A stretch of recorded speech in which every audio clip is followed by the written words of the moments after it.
Chapter 19.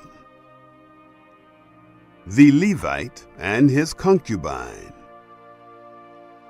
It happened in those days, when there was no king in Israel, that there was a certain Levite living on the farther side of the hill country of Ephraim, who took to him a concubine out of Bethlehem, Judah. His concubine played the prostitute against him, and went away from him to her father's house, to Bethlehem, Judah, and was there the space of 4 months. Her husband arose, and went after her, to speak kindly to her, to bring her again, having his servant with him, and a couple of donkeys. And she brought him into her father's house, and when the father of the young lady saw him, he rejoiced to meet him. His father-in-law, the young lady's father, retained him, and he stayed with him 3 days. So they ate and drank, and lodged there. It happened on the 4th day that they arose early in the morning, and he rose up to depart. And the young lady's father said to his son-in-law, "Strengthen your heart with a morsel of bread, and afterward you shall go your way." So they sat down, ate, and drank, both of them together. And the young lady's father said to the man, "Please, be pleased to stay all night, and let your heart be merry." The man rose up to depart, but his father-in-law urged him, and he lodged there again. He arose early in the morning on the 5th day to depart, and the young lady's father said, "Please, strengthen your heart and stay until the day declines." And they both ate. When the man rose up to depart, he and his concubine and his servant, his father-in-law, the young lady's father, said to him, "Behold, now the day draws toward evening. Please stay all night. Behold, the day grows to an end. Lodge here, that your heart may be merry, and tomorrow go on your way early, that you may go home." But the man wouldn't stay that night, but he rose up and departed, and came over against Jebus. The same is Jerusalem.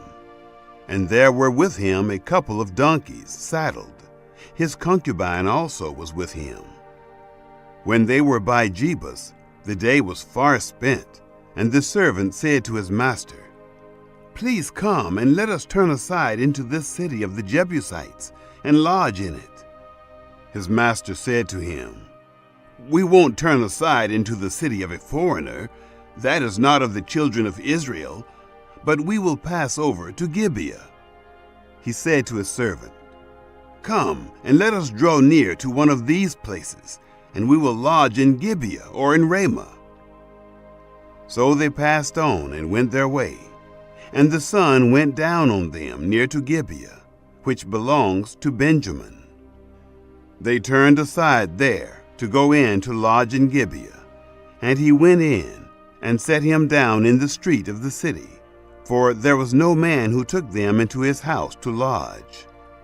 Behold, there came an old man from his work out of the field that evening.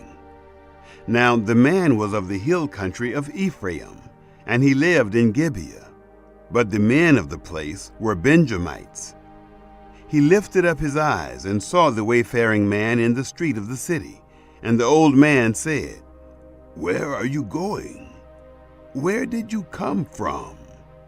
He said to him, "We are passing from Bethlehem, Judah, to the farther side of the hill country of Ephraim.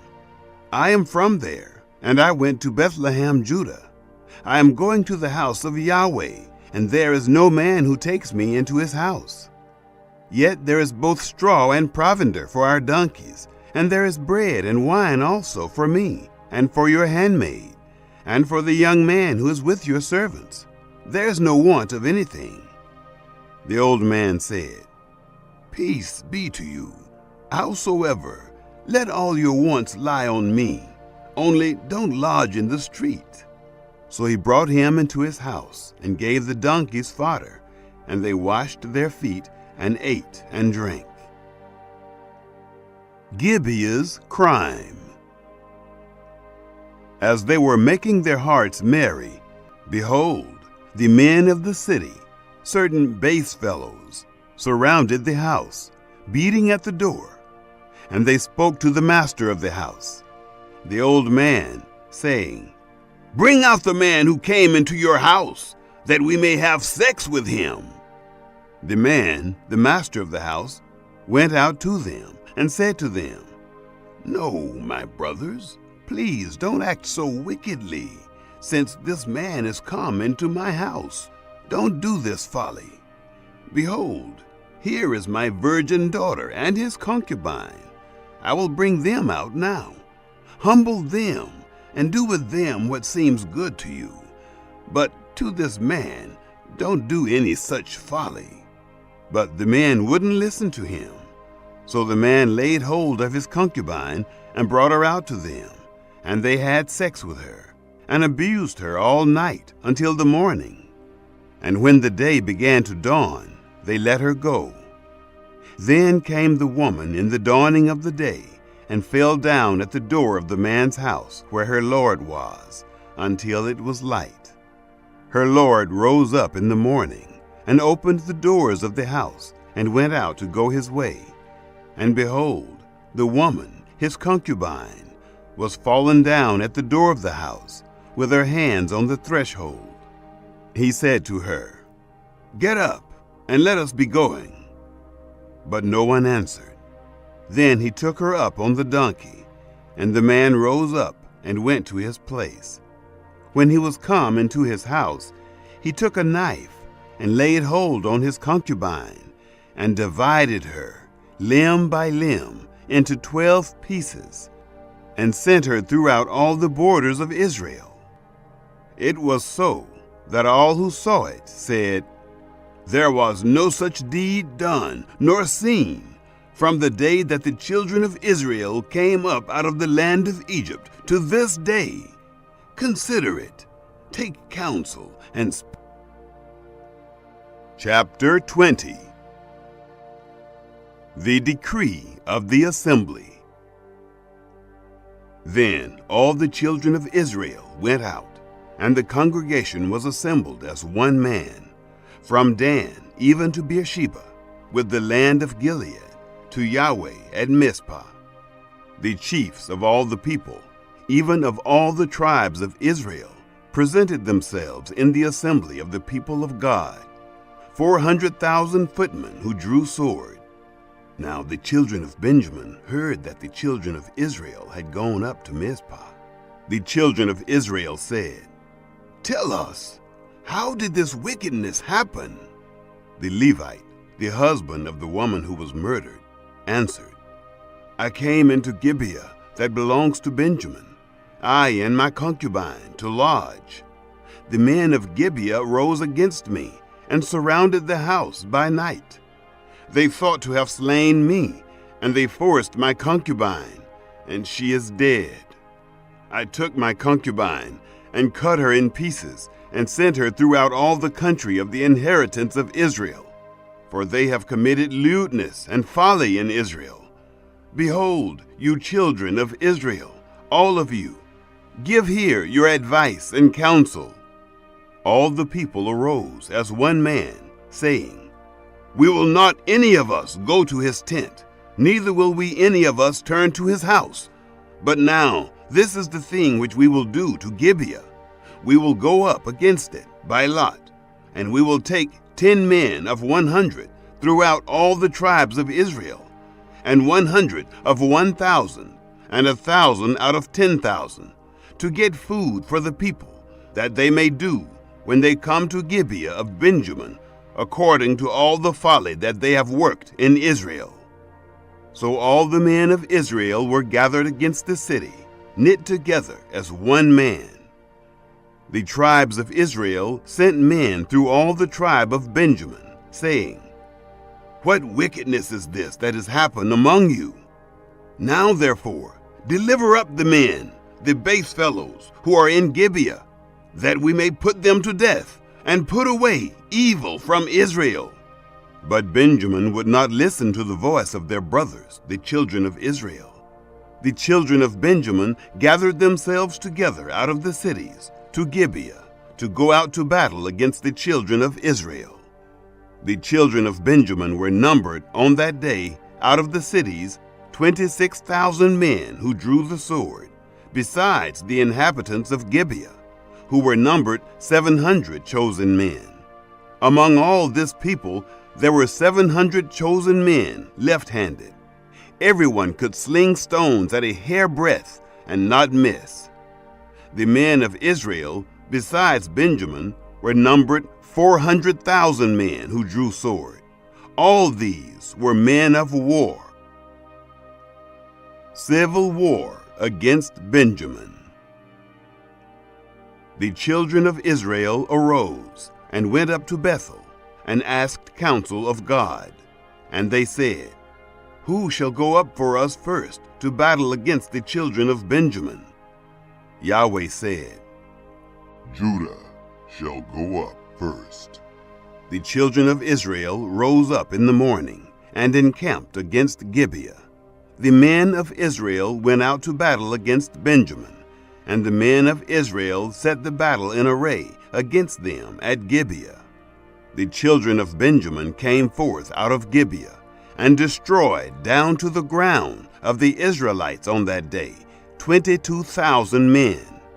The people, the men of Israel, encouraged themselves and set the battle again in array in the place where they set themselves in array the first day. The children of Israel went up and wept before Yahweh until evening, and they asked of Yahweh, saying, "Shall I again draw near to battle against the children of Benjamin, my brother?" Yahweh said, "Go up against him." Defeat of the Benjamites. The children of Israel came near against the children of Benjamin the second day.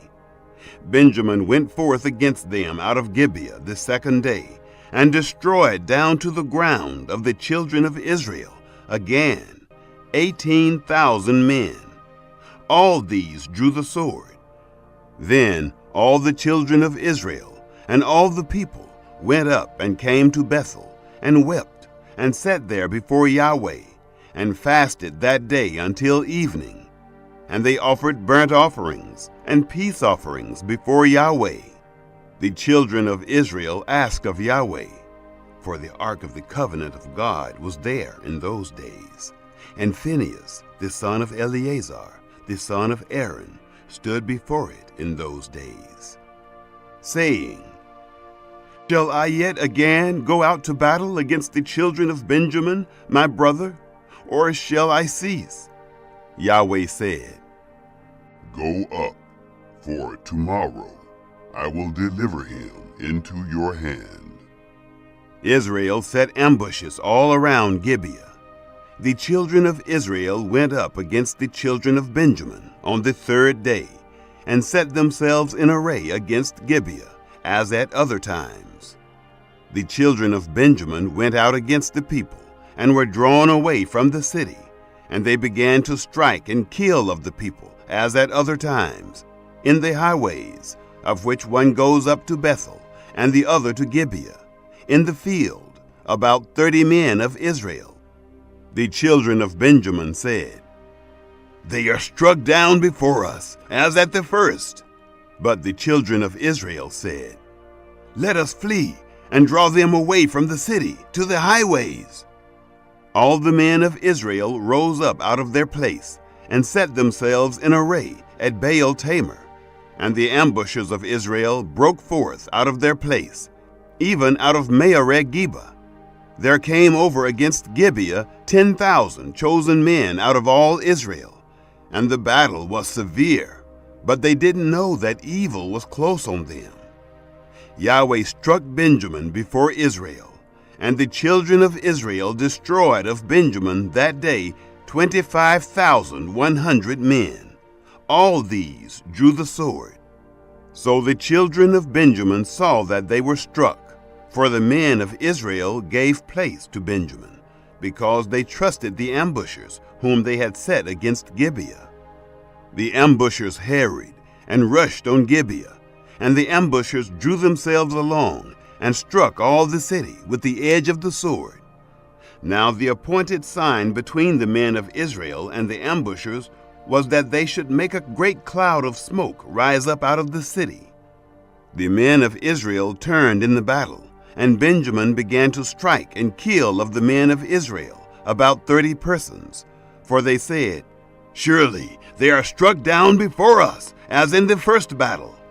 But when the cloud began to arise up out of the city in a pillar of smoke, the Benjamites looked behind them, and behold, the whole of the city went up in smoke to the sky. The men of Israel turned, and the men of Benjamin were dismayed, for they saw that evil had come on them.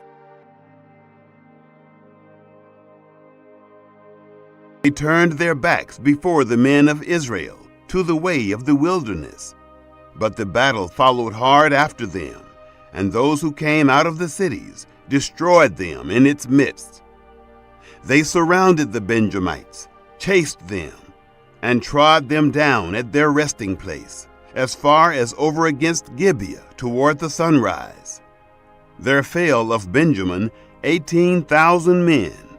All these were men of valor. They turned and fled toward the wilderness, to the rock of Rimmon, and they gleaned of them in the highways 5,000 men, and followed hard after them to get them, and struck of them 2,000 men, so that all who fell that day of Benjamin were 25,000 men who drew the sword.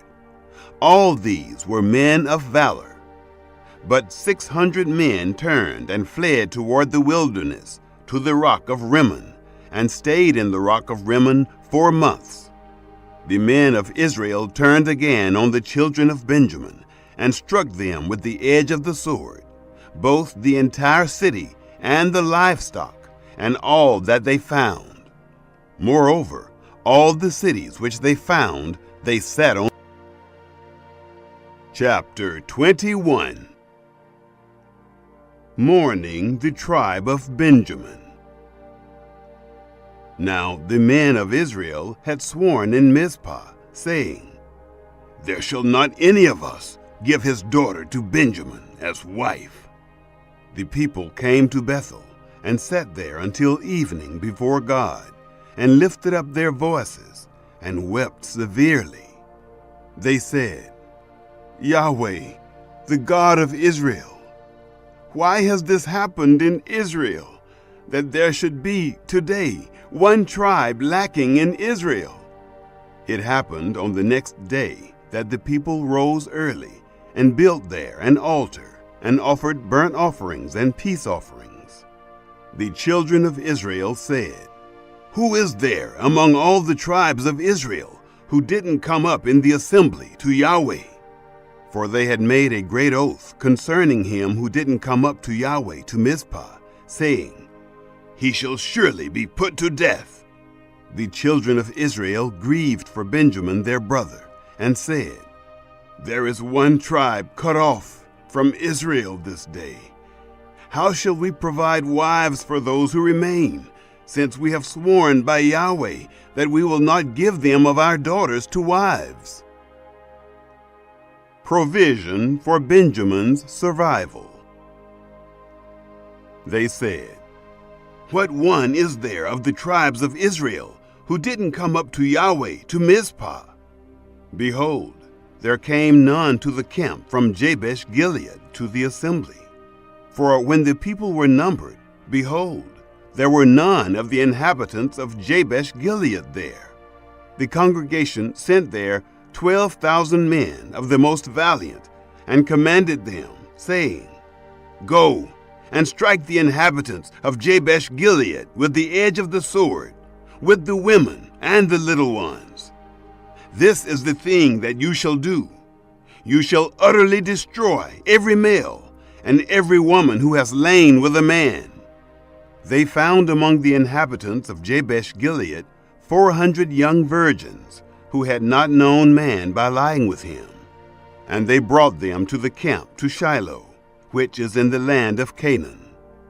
The whole congregation sent and spoke to the children of Benjamin, who were in the rock of Rimmon, and proclaimed peace to them. Benjamin returned at that time, and they gave them the women whom they had saved alive of the women of Jabesh Gilead, and yet so they weren't enough for them.